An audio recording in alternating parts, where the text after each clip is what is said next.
Hi කොහොමද ඔයාලට? මේ තමයි අද මගේ මෙනු එක. කොස් ඇට ව්‍යංජනයක්, සෝය කරවිල පැතුමක් සහ මාළු මිරිස් සම්බෝලයක්. මුලින්ම කොස් ඇට ටික දෙකට කපලා සෝදලා ගන්න ඕන. අද මම ගන්නේ අලුත් කොස් ඇට. ඒ නිසා මම මේව වෙනම තම්බන්නේ නැහැ. හොඳින් සෝදලා දෙකට කපලා පොතු ඉවත් කරලා කෙලින්ම ව්‍යංජනයට එකතු කරනවා.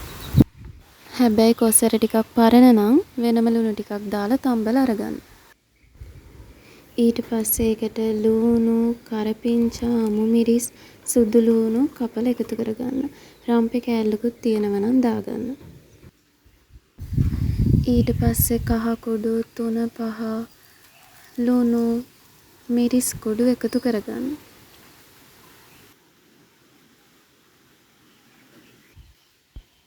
දැන් කොස්සට වැහෙන ප්‍රමාණයට වගේ වතුර දාලා ලිපේ තියලා තම්බගමු. කොස් ඇට ටික හිමීට තැම්බෙනකන් අපි සෝය කරවිල බෙදුමට අවශ්‍ය දේවල් ටික හදාගමු. මුලින්ම කරවිල ටික හීනියට කපාගෙන ඒකට ලුණු ටිකක් දාලා වතුර ටිකක් දාලා විනාඩි 10ක් විතර අතින් පොඩි කරලා තියාගමු. එතකොට කරවිල වල තියෙන තිත්ත ගතිය ටිකක් අඩු වෙනවා.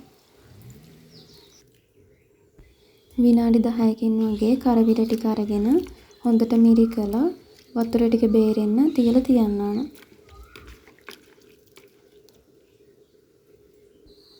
සෝය ටිකටත් අපි ලුණු ටිකකුයි උණු වතුර ටිකකුයි දාලා තැම්බෙනකන් තියාගමු.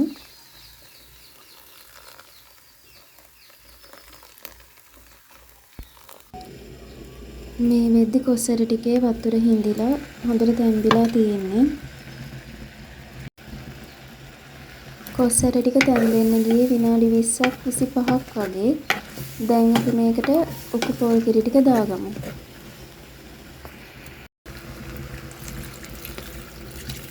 පොල් කිරි ටික එකතු කරලා හොඳට කවලම් කරලා විනාඩි 10ක් විතර ආයේ ලිපේ තියාගමු.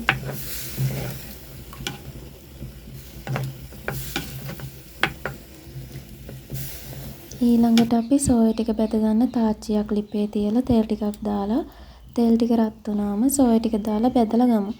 සෝය ටිකේ වතුර ටික හොඳට මිරිකලා ගන්න ඕන.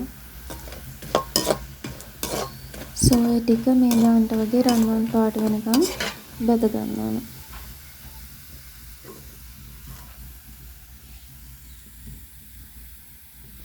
කරවිල ටිකත් ඒ විදිහටමයි ක්‍රිස්පි වෙනකන් ටිකක් බෙද ගන්න ඕන.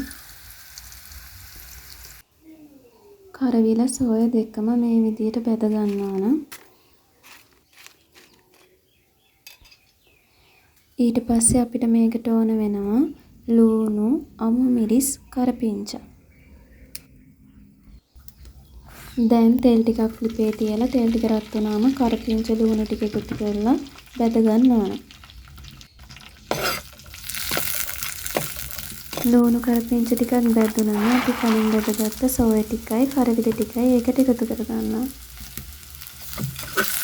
එකතු කරලා හොඳට කවලම් කර ගන්න ඕන. කවලම් කරලා ඉවර වෙලා ඒකට අපි කෑලි මිරිස්, ගම් මිරිස් කුඩු, ලුණු කුඩු, මිරිස් කුඩු දාලා විනාඩි 2ක් විතර තියලා ගත්තම ඇති. ඊට පස්සේ අපි යමු මාළු මිරිස් සම්බෝලය හදන්න. ඒකට අපිට අවශ්‍ය වෙනවා මාළු මිරිස්, රට ලුණු, තක්කාලි. මේ තුන හොඳට කවලම් කර ගන්න ඕන.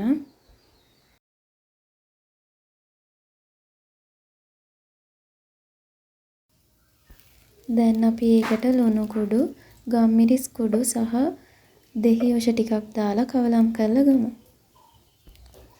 ඉතින් මේ තමයි මම හදපු සෝය කරවිල බැදුම. මේක මාරම රසයි. හොඳ ක්‍රිස්පියට තියෙනවා. ඔන්න කොස් ඇට ව්‍යංජනයක් දැන් හරි. ඒකත් හොඳට බොරේට වගේ හැදිලා තියෙනවා. දැන් නිවිලා තියෙන්නේ.